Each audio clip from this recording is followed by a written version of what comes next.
Okay, good morning to all of you. Today I will do Hilbert transform. But before going into the details of Hilbert transform, let us have a quick review of the what we have covered till now. So let me admit these students actually. Okay. So we have almost finished with the FIR filter design using the Windows method, but we know that FIR filters have linear phase and they are stable filters because they don't have any poles and the phase is linear. The meaning of the linearity of the phase is that all the frequencies that pass through the filter are delayed by the same amount. So there will not, if in any case the frequencies are delayed by different amount, that is called as phase distortion. But in FIR filters, there will not be any phase distortion, and because they exhibit linear phase. Anyway, all right. So, and we also have seen that the impulse response of the FIR filters can be either symmetric. Now, in the case of symmetric, the impulse response will be equal to h of let's say Hn is the impulse response, then it will be equal to h of capital N minus 1 minus n. This is the relationship of a symmetric FIR filter. What is n? N is the window length. We learned how to design FIR filters yesterday from infinite impulse response filters by multiplying the ideal impulse response with the window function, and then we obtained the FIR filters. Now, the impulse response can be symmetric also, and it can be anti-symmetric also. In the case of symmetric, now this symmetric response of the impulse response is actually pertains to the phase equation. I gave you two phase equations. One is phi equal to minus a omega. The other one is the phi equal to b minus a omega. The first response, which is the first equation for the symmetric filters, corresponds to phi equal to a minus a omega, whereas the antisymmetric case pertains to phi equal to b minus a omega. We can derive these equations also, but I'm not at present deriving these equations, but if need be, I will derive. There is no issue. The point is that, so there can be, the impulse response can be symmetric also, and the impulse response can be symmetric also. Meaning by, we need not to calculate all the coefficients. Rather, we will calculate some coefficients, and from the symmetry property, we can calculate the other. We can straightway calculate the other coefficients also.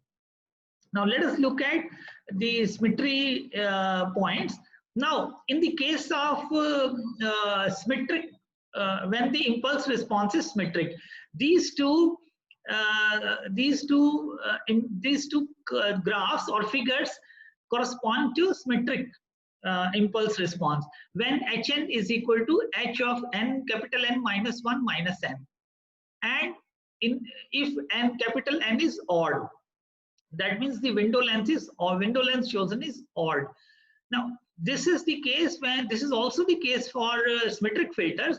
Hn is equal to h of capital N minus 1 minus n, but this is the case of when n is equal to even, when n is even. Now, when n is odd, in the case of symmetric filters, when n is odd, let us say you go from 0 to 8, this fourth one will be the center of symmetry. So this, if you see this blue line and this red line, that means corresponding to point number 3 and point number 5, they will be same. Point number 2 will be same as point number 6. Point number 1 will be same as point number 7. So that's the meaning. We need to calculate only some coefficient, and we can equate. We can, from those coefficients only, we can get the other coefficients. In the case of symmetric filters, if n is even, Then what is this what is the symmetry point? Symmetry point is this one. That means this sample will be equal to this sample, this will be equal to this sample, this will be equal to this sample. All right. And in the case of anti-symmetric filters, if n is odd, but if n is odd, then this will be minus, because here it is minus. In the case of anti-symmetric, the Hn will be equal to minus of H of capital N minus 1 minus n.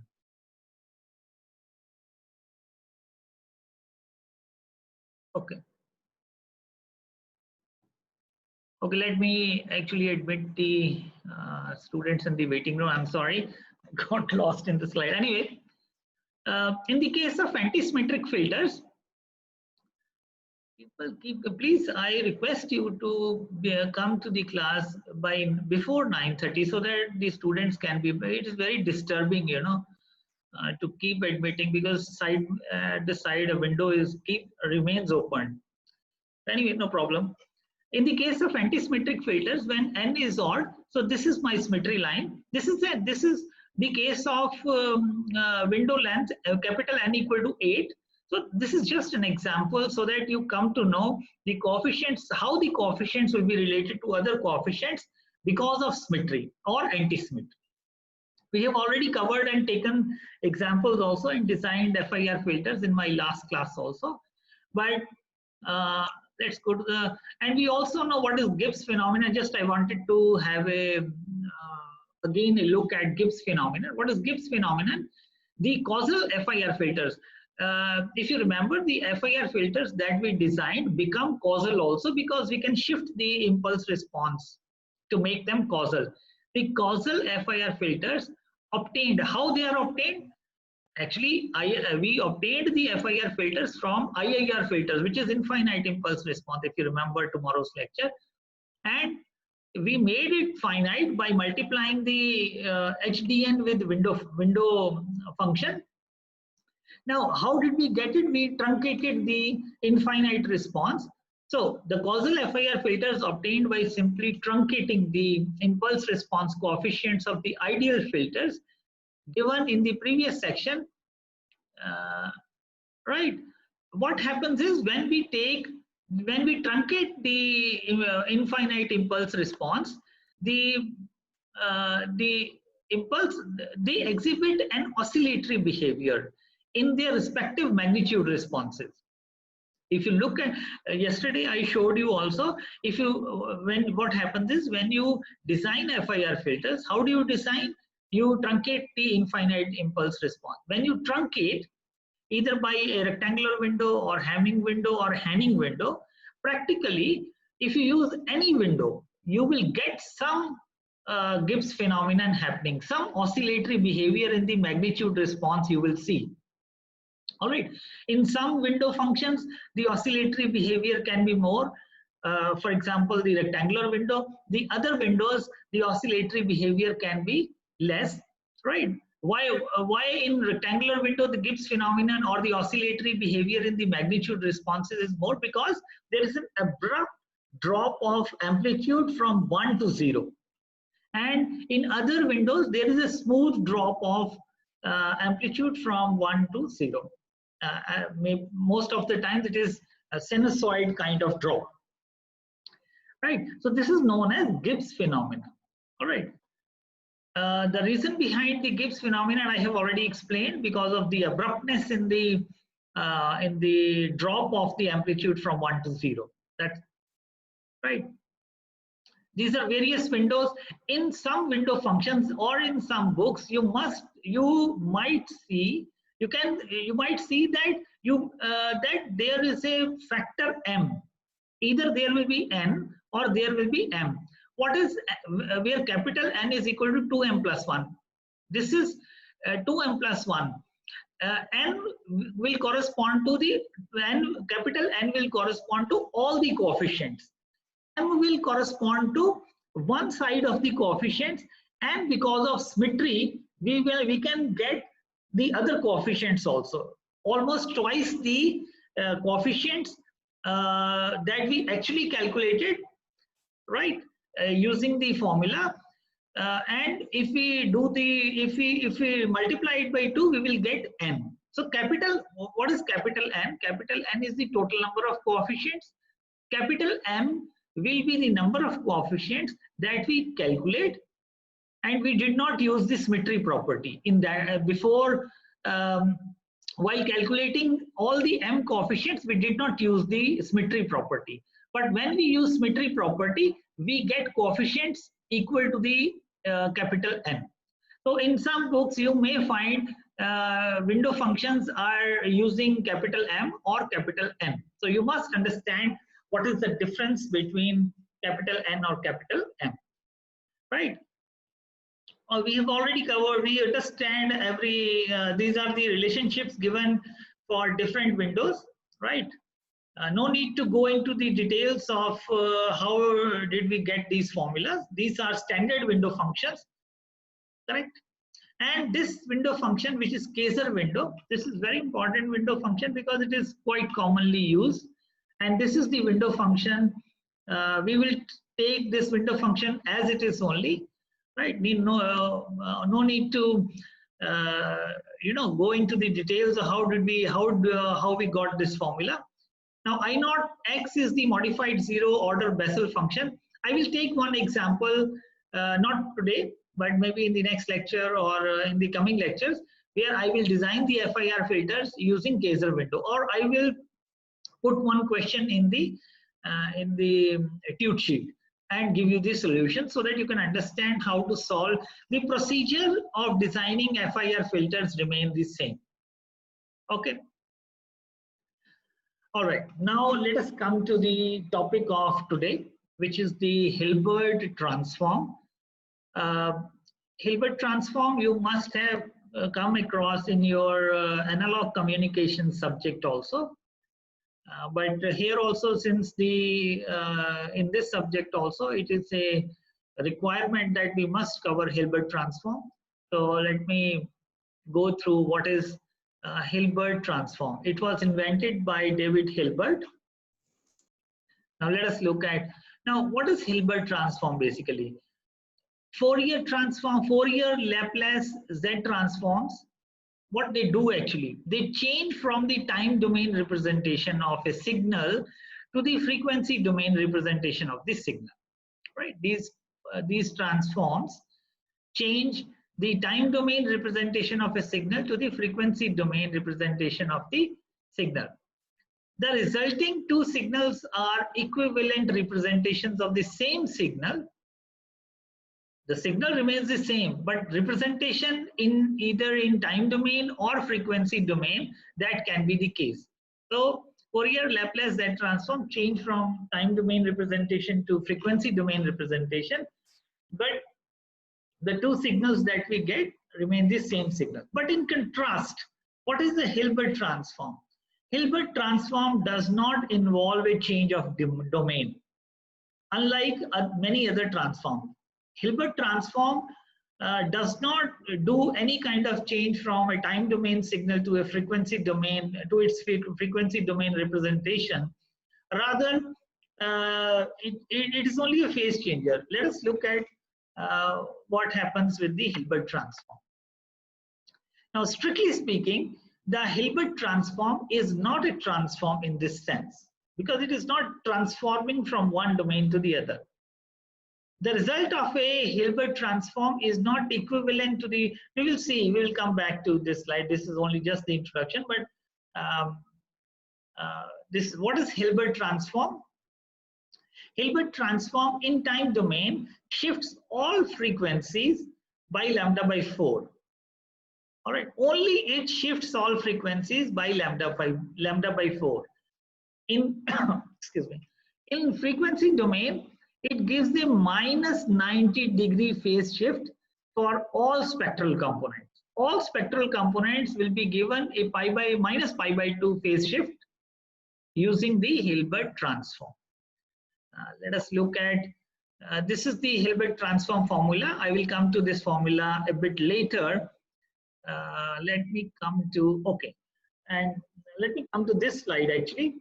And pardon me for not having the typed version of the slides.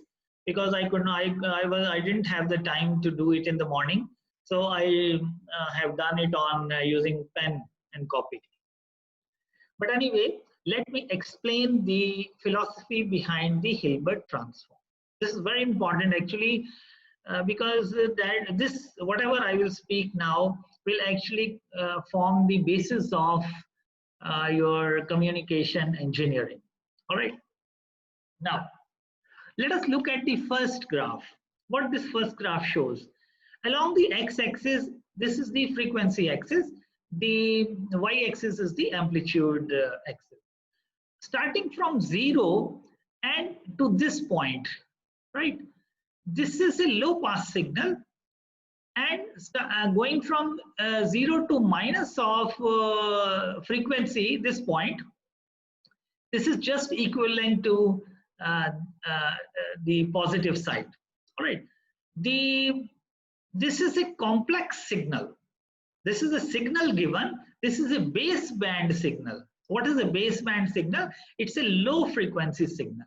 This signal from 0 to, let me call this point as FC.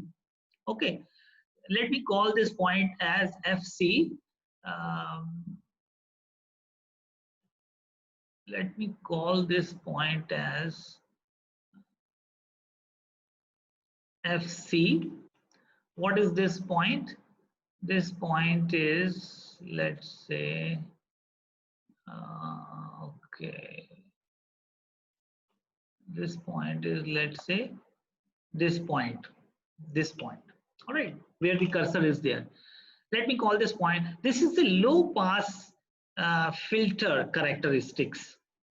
All right, this is a low pass. This low pass signal, we will call this as the low pass signal. This is a baseband signal.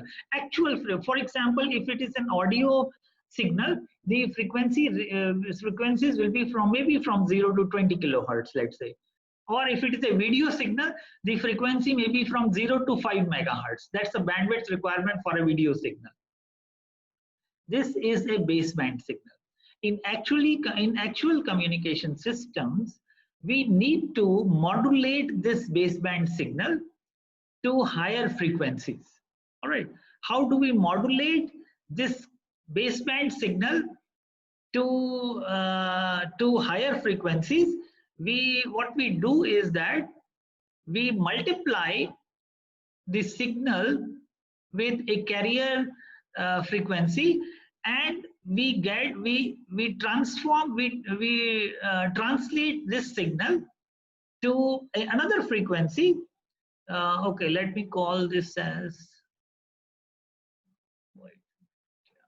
okay, wait. Let me use the eraser here, because let me call this as some other frequency. Let me call this as f of a. Right, let's say this frequency is fa, because I'm using this frequency as fc. Now this signal, which is a low pass signal, which is a baseband signal, it is a complex signal. Because why it is a complex signal? This is very important, because it does not have any conjugate symmetry. That's why this is a complex signal. When we modulate this signal onto some carrier frequency, let me call this as carrier frequency, what happens is there is a translation of frequency, and the whole signal gets modulated onto this frequency fc, and there will be an equivalent signal in the negative axis also, which will be minus fc. So this signal will be called as a band pass signal, because this signal is modulated on a high frequency carrier. This signal is a low frequency signal. When the signal is around or region, you will call this as low pass signal and also a complex signal. But when you translate using modulation to higher frequency, you will get two envelopes, you will get two spectra. Right, one will be fc, the other will be around minus fc. So this has the conjugate symmetry. Right, once it has the conjugate symmetry, it will be a real signal. Band pass will be a real signal whereas this is a complex signal. All right. Now, the question is that when we, what do we do in modulation? We have this signal, we modulate it on higher frequencies, we transmit onto the communication channel. But when it reaches to the receiver, uh, this frequency can be, let's say, 5 gigahertz, or if it is in the 4G environment, it can be 5 gigahertz, 6 gigahertz, or if it is going in the 5G environment, it can be 30 gigahertz. This is a very high frequency. To design electronics or electronic components based for this high frequency is very, very expensive, and it is not feasible. We must bring this frequency, we must bring this back to the low frequency. Now, can we bring band pass signal to baseband signal once again? That's the question. All right. I will explain the what is the role of Hilbert transform. But let me make the things clear. If this is the this is along y-axis is my spectrum, my magnitude spectrum. Along x-axis is f, and these two are the this is a band pass representation, band pass signal representation. Right. Now, let's define one new signal, which is only for, and we call this signal is a band pass signal, this is an SF signal. All right, but let us define one more signal only for the positive side. I call this signal as S plus F, and I multiply. How can I get this signal?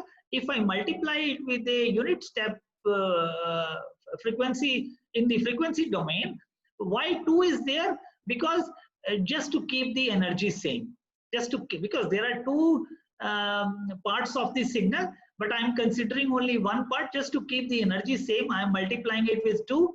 And how can I get this signal modulus of S plus F?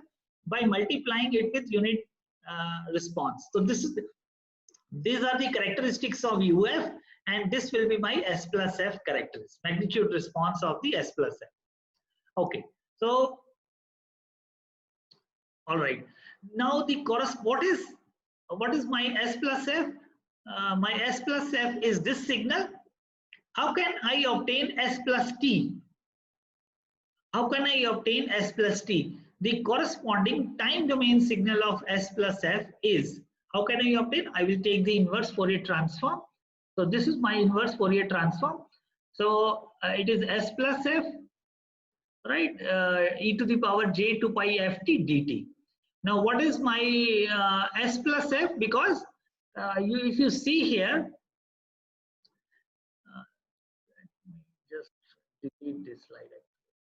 If you see here, it is multiplication of the two signals in the frequency domain. But if I want to get the signals back in time domain, so that will be equivalent to convolution. So it is multiplication in frequency domain, but it will be convolution in the time domain.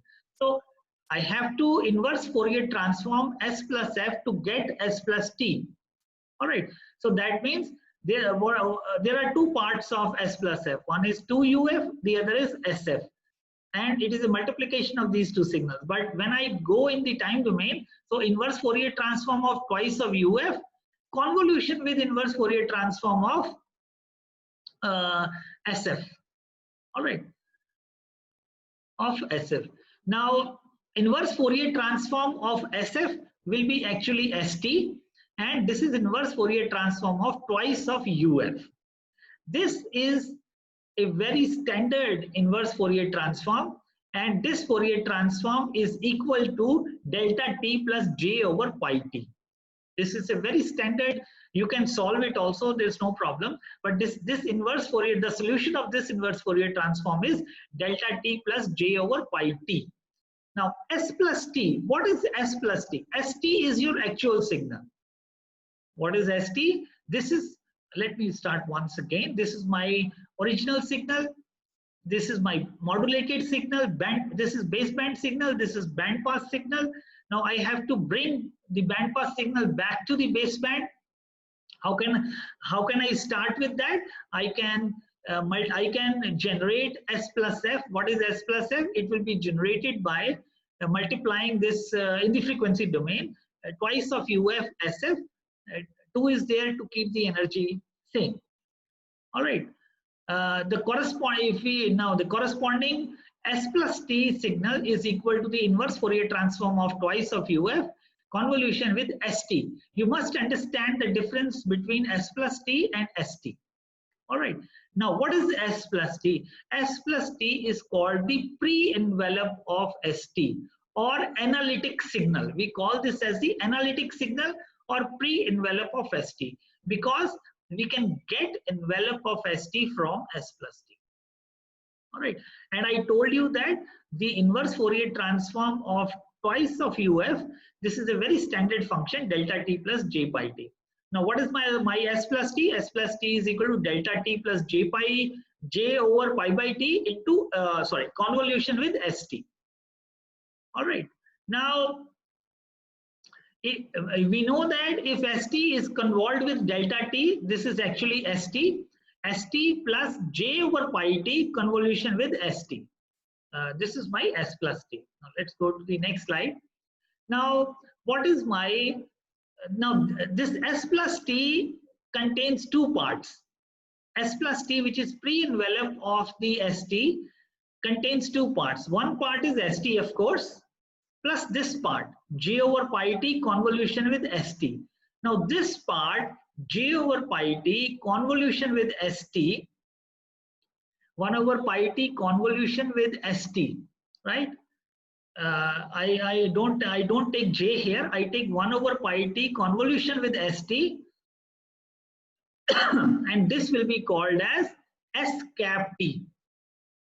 Now, what is S cap T?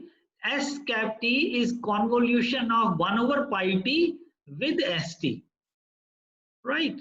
So what is S cap T? S cap T is convolution of 1 over pi T with ST.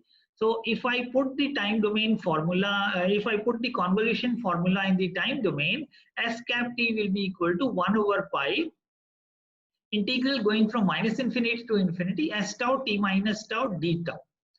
This, so what will be my S plus T? S plus T will be ST plus J, because if you remember, this J factor is there, but I am replacing 1 over pi T convolution with ST with S cap T. Right. Now, what is my S plus T? S plus T is equal to ST plus J of S cap T. What is this S cap T? S cap T, equation 1 demonstrates that S cap T can be obtained. How S cap T can be obtained? Because this is my S cap T. S cap T can be obtained by passing ST from a filter with response 1 over pi T. When we pass ST from a filter having response 1 over pi T, we get S cap T, right? How can we obtain S cap T? By passing ST from filter with response 1 over pi T. This filter is called Hilbert transformer, and this transform S cap T equal to 1 over pi minus infinity to infinity S tau T minus tau d tau. This is known as, this is the formula of Hilbert transform, and this filter is called Hilbert transformer. All right. Now, what is the importance of this filter? In frequency, if we try to, this is HT. This is HT means this is the impulse response in the time domain, which is 1 over pi T. But if we look at the frequency domain response of this filter, so that means if this is in 1 over pi T is in time domain, how can we get in frequency domain? Just take the Fourier transform. So what is HF? HF is minus infinity to infinity 1 over pi T to the power minus j 2 pi ft dt. And this can be said, this HF is equal to minus j when f is greater than 0. It is 0 when f equal to 0. It is j when f is less than 0. We can calculate this. What does it say? This says when the frequencies are positive, what this filter does to positive frequencies. What this filter does to positive frequencies, it multiplies the frequencies with minus j. What is minus j? Minus pi by 2. That means it shifts all the frequencies, all the positive frequencies by minus pi by 2, and all the negative frequencies by pi by 2. So meaning by so HF is equal to 1. So meaning by HF is equal to minus pi by 2 for positive frequencies and pi by 2 for f less than 0. So what is the job of Hilbert transformer? Hilbert transformer is a filter basically. Hilbert transformer takes every positive frequency and shifts its phase by minus pi by 2, and every negative frequency shifts its phase by pi by 2. All right. So let me explain once again. We have a low pass signal. After modulation, this becomes a band pass signal. It is a real signal. And how can we get the pre-envelope of this band pass signal? Multiply it with the unit function and further do some mathematical analysis. We come to the conclusion that we can obtain the pre-envelope of the signal by from the original signal and from the Hilbert transform. What is Hilbert transform? Pass the signal through a filter. What is the response of that filter? 1 over pi t. That will give you the Hilbert, that is 1 over pi t is your Hilbert transformer. It only shifts the positive frequencies by minus pi by 2 and negative frequencies by pi by 2. You must have seen in your analog communication systems one diagram, one demodulation diagram. When you receive a signal, it is multiplied by cos 2 pi by 2 pi ft, and it is also multiplied by sine 2 pi ft. But there is you must see that block diagram in your notes of analog communication. There is a phase shifter. So this Hilbert transformer will actually shift the phase, you can generate sine and cos function using this Hilbert transformer, because it will shift the positive frequencies by minus pi by 2 and all negative frequencies by pi by 2. So this is Hilbert transformer. What is Hilbert transform? This is Hilbert transform. 1 over pi integral going from minus infinity to infinity, s tau t minus tau divided by t minus tau d tau. Okay. Now s plus t again is band pass signal, but since it does not have any conjugate symmetry, so it is a complex signal. It must be complex because it doesn't have conjugate. The real signals will have conjugate symmetry. Since it does not have a conjugate symmetry, it must be complex. S plus t, not st. St has conjugate symmetry, but s plus t, which is the pre-envelope of the band pass signal, does not have any conjugate symmetry, must be complex, cannot be real. For it to be real, it must satisfy conjugacy.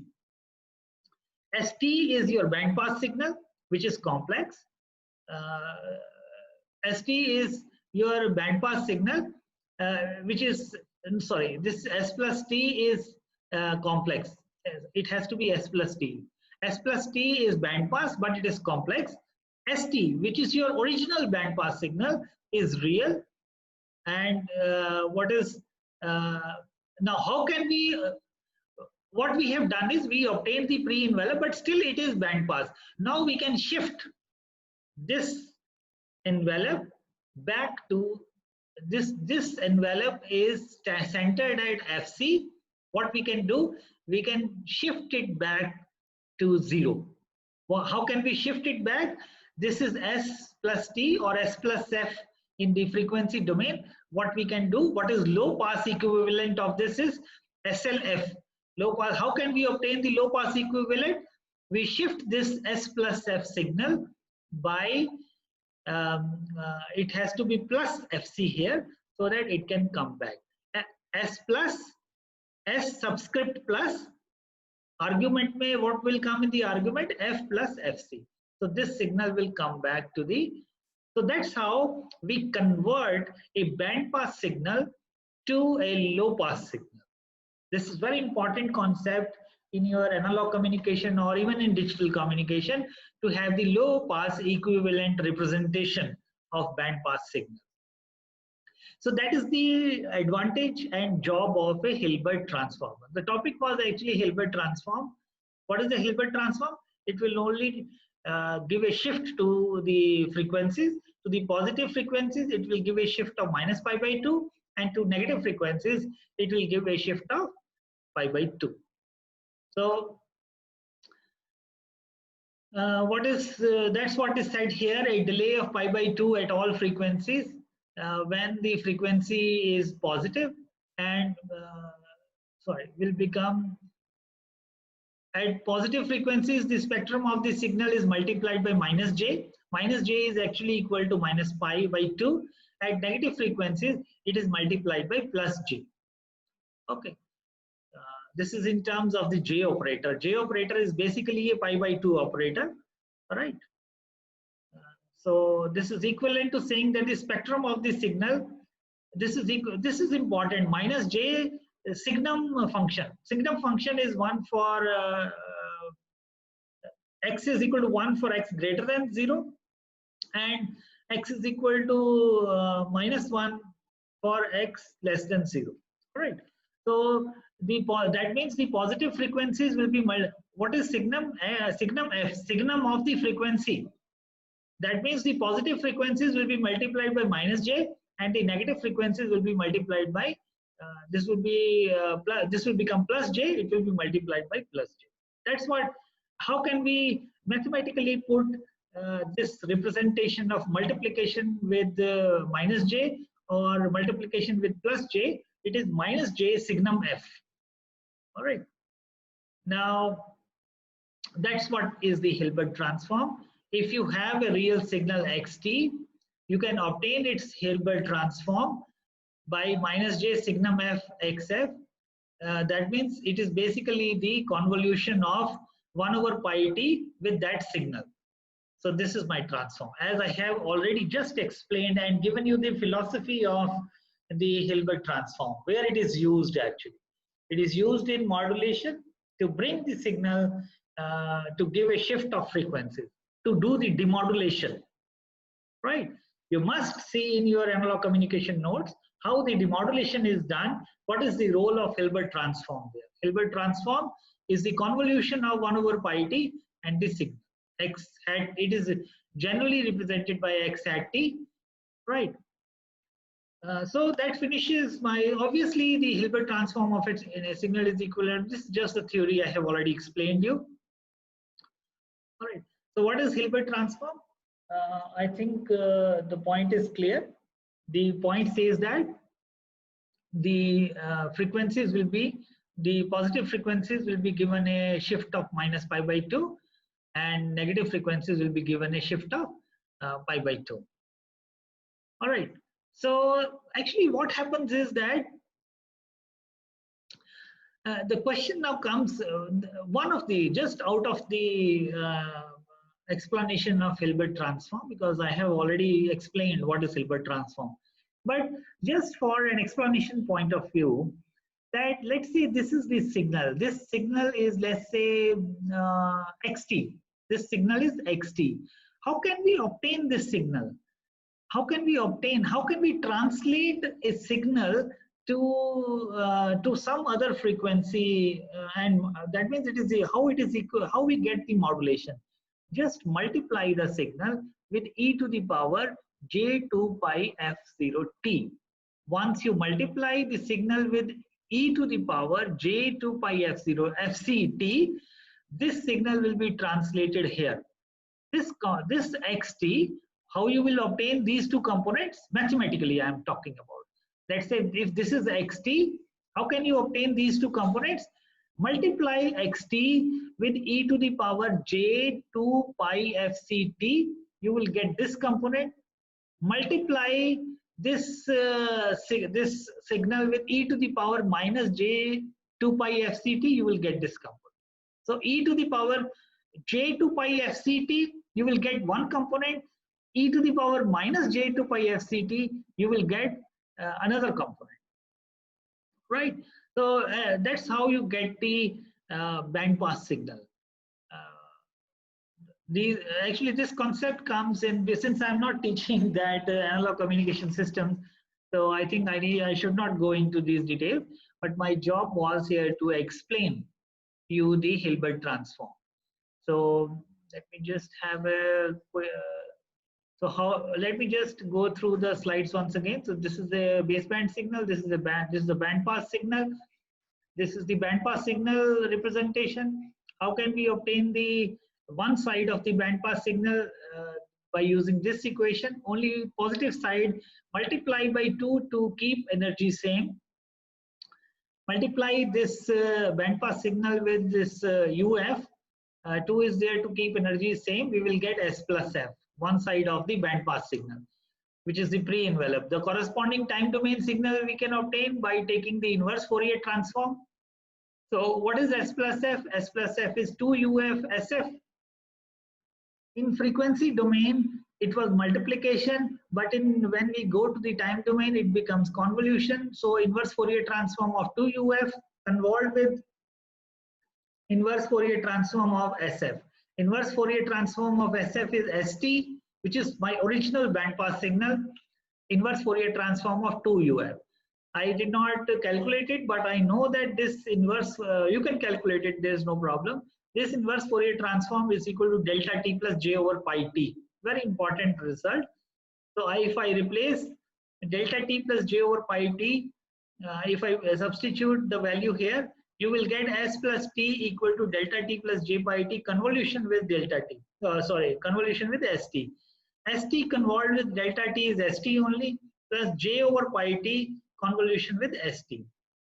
I put 1 over pi t convolution with st equal to S cap t, which is my actually Hilbert transformer, or I can say S cap t is convolution of 1 over pi t with st, right? So what is S cap t? It is the convolution of 1 over pi t and st. In time domain, I can use the convolution formula like this. What is S plus t then? S plus t is equal to st, because from here, if you look at, this is st plus j into S cap t. So this equation demonstrates that S cap t can be obtained by passing st through a filter with response 1 over pi t. 1 over pi t, this filter is called Hilbert transform, and this formula is called the this filter is called Hilbert transformer, and this formula is called Hilbert transform. And in frequency domain, we can get the frequency response by taking the Fourier transform, and we found out that HF is equal to minus j when f is greater than 0 and j when f is less than 0, meaning by it multiplies all positive frequencies with minus pi by 2, all negative frequencies with pi by 2. Okay, so this is a pi by, so what is Hilbert transform doing? It is only shifting the frequencies by pi by 2. That's it for today. In the next lecture, I will come back with more on FIR field. We will do frequency sampling method, very important, and we will understand the role of poles and zeros in the transfer function. Thank you so much. Can you please? Yes, please. Sir, I had a doubt. Yes. So can you please tell what all filters you have done till now? Till now we have done only FIR filters only. We will do IIR filters in detail in the coming lectures. So what we have done in FIR filters, we have done window method of designing filters. And we have also done the structures of filters, both for FIR also and IIR also. What are those structures? Direct form 1, direct form 2, canonical structure, cascade, and parallel structure. I have put all the notes on LMS. Please go through those notes. All right. In the form of all the PPTs in the PDF format, I have already put on the LMS. You can go through those notes. If you find any difficulty, call me, right? We can have a Zoom session on individual basis also, there is no problem. So the point is that this is a, since because of this corona time, this is sad that we are not able to, we cannot do the course in the class, but this is a very important course for electronics and communication engineering students. And let me tell you, if people are thinking to do higher studies in foreign universities or in IITs, this course is a fundamental requirement. You must know this course. Okay. So thank you for the moment. I will come back in the next lecture. All right. Thank you.